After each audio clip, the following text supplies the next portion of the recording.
안녕하세요. 반갑습니다. LG 구독자 여러분. 와주셔서 환영합니다. 어제 주일 잘 보내셨나요? 어, 어제 주일이라 저희가 매일 성경을 같이 하진 않았는데요. 어제가 시편 119편 176절 정말 길죠? 119편이 다 끝이 났어요. 그래서 오늘부터 새로운 성경을 시작을 할 텐데요. 역시 성서윤현의 매일 성경에 따라서 에스더를 시작합니다. 죽으면 죽으리라 바로 그 에스더입니다. 네.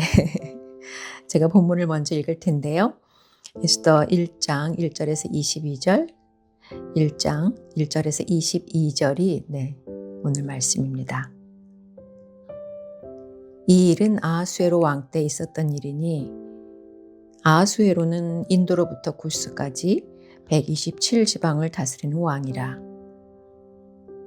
당시 아하수에로 왕이 수산궁에서 즉위하고 왕위에 있은 지 제3년에 그의 모든 지방관과 신하들을 위하여 잔치를 베푸니 바사와 메대의 장수와 각 지방의 귀족과 지방관들이 다 왕 앞에 있는지라.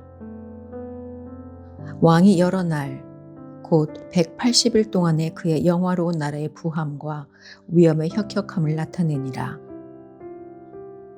이날이 지남에 왕이 또 도성수산에 있는 귀청간의 백성을 위하여 왕궁 후원들에서 7일 동안 잔치를 베풀세.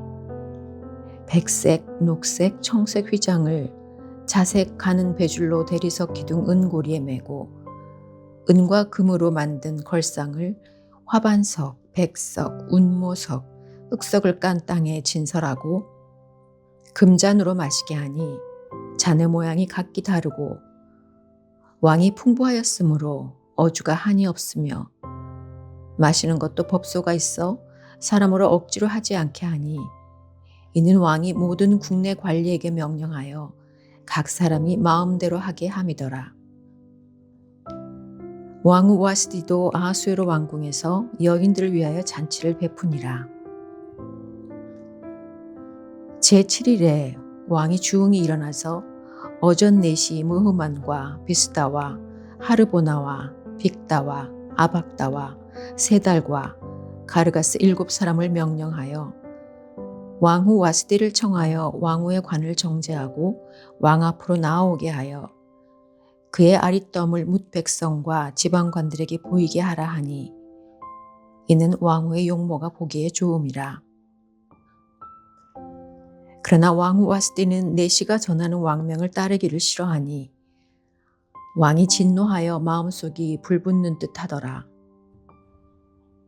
왕이 사례를 아는 현자들에게 묻되 왕이 규례와 법률을 아는 자에게 묻는 전례가 있는데 그때 왕에게 가까이 하여 왕의 기색을 살피며 나라 첫 자리에 앉은 자는 바사와 메대 7지방관 곧 가르스나와 세달과 아드마다와 다시스와 메레스와 마르스나와 무모가니라. 왕후 와스디가 내시가 전하는 아하수에로 왕의 명령을 따르지 아니하니 규례대로 하면 어떻게 처치할까? 무무간이 왕과 지방관 앞에서 대답하여 이르되 왕후 와스디가 왕에게만 잘못했을 뿐 아니라 아하수에로 왕의 각 지방의 관리들과 뭇백성에게도 잘못하였나이다.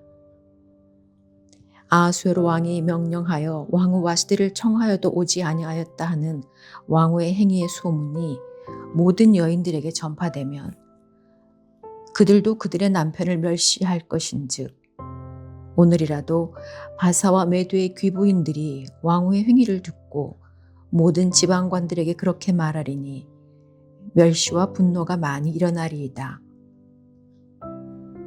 왕이 만일 좋게 여기실진대 와스디가 다시는 왕 앞에 오지 못하게 하는 조서를 내리되 바사와 메대의 법률에 기록하여 변개함이 없게 하고 그 왕후의 자리를 그보다 나은 사람에게 주소서.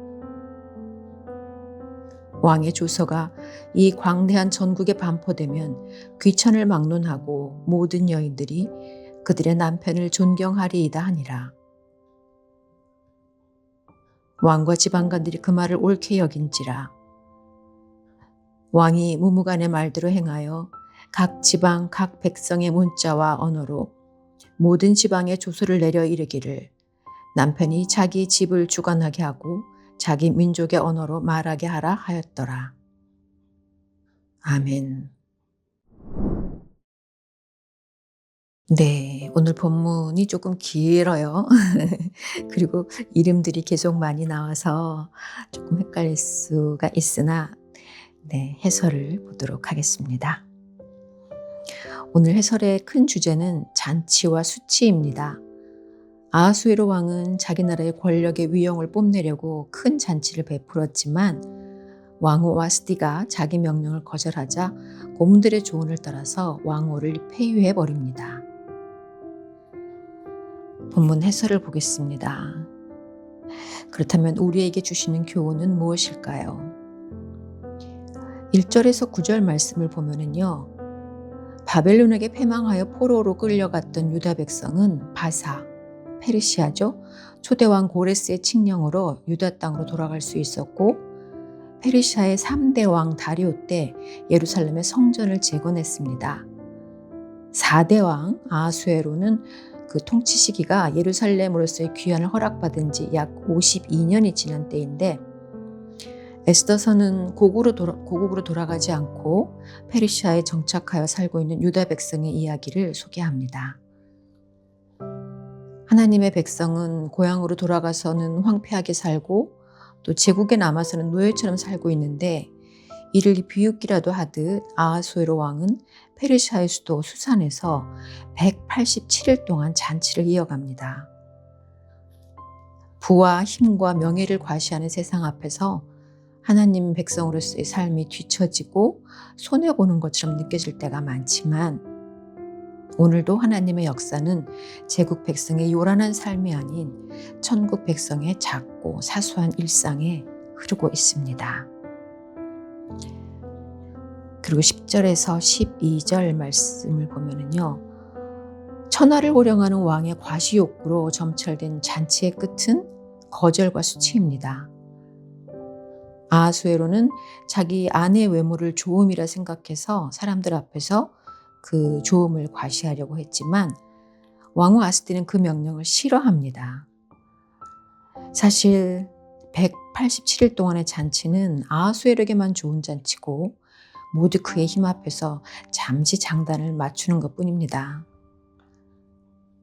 혹시라도 사랑하고 섬기라고 주신 종려나 가족이나 또 자녀를 전시품으로 삼고 있지 않은지 돌아봅시다.